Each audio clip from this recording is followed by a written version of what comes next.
It's usually impolite to stare. However, this episode makes for a great exception as tails, scales, and claws are quite literally on the table. Hi everybody at home, Charlie with Cranium Cookie here. We're here at Reptilia Zoo in Vaughan, Ontario, and you are... I'm Cheryl, I'm the head zookeeper here at Reptilia. Awesome. You brought a friend with you today. Yeah, one of my many friends. This is Stanley. Stanley is a baby Asian water monitor lizard. This thing is huge.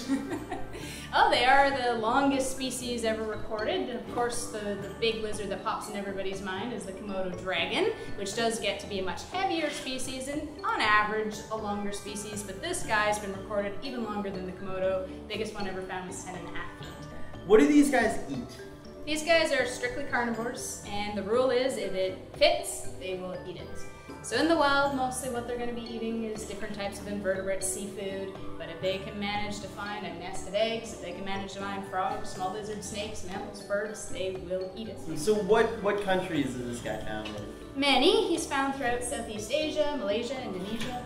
So reptiles, generally, from what I understand, are sort of humid or dry. Assuming that is the case, what would he fit into?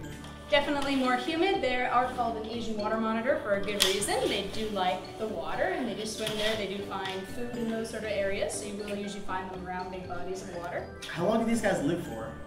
In the wild, potentially over 30 years of age. Oh wow, okay. And this guy would be... He's about 5 now.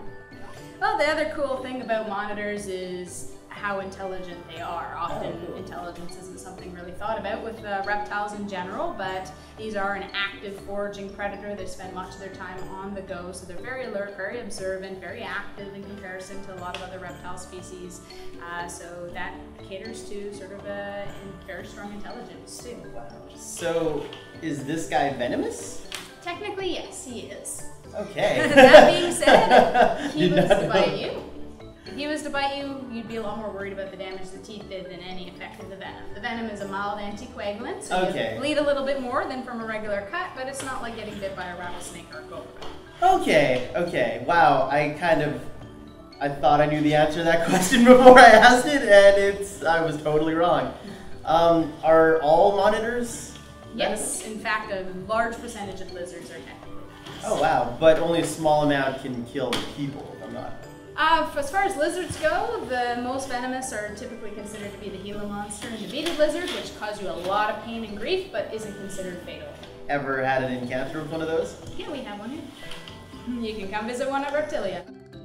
Definitely head to Reptilia if you want to check out all things reptiles. Feel free to hang out with some slithery snakes and some crazy crocodiles. Also pay a visit to my friend Stanley, who I'm sure would love to see you. Big thanks to Reptilia Zoo for having us, and to all of you for watching. And until next time, don't forget to keep your brain fed with Noms for your noggin.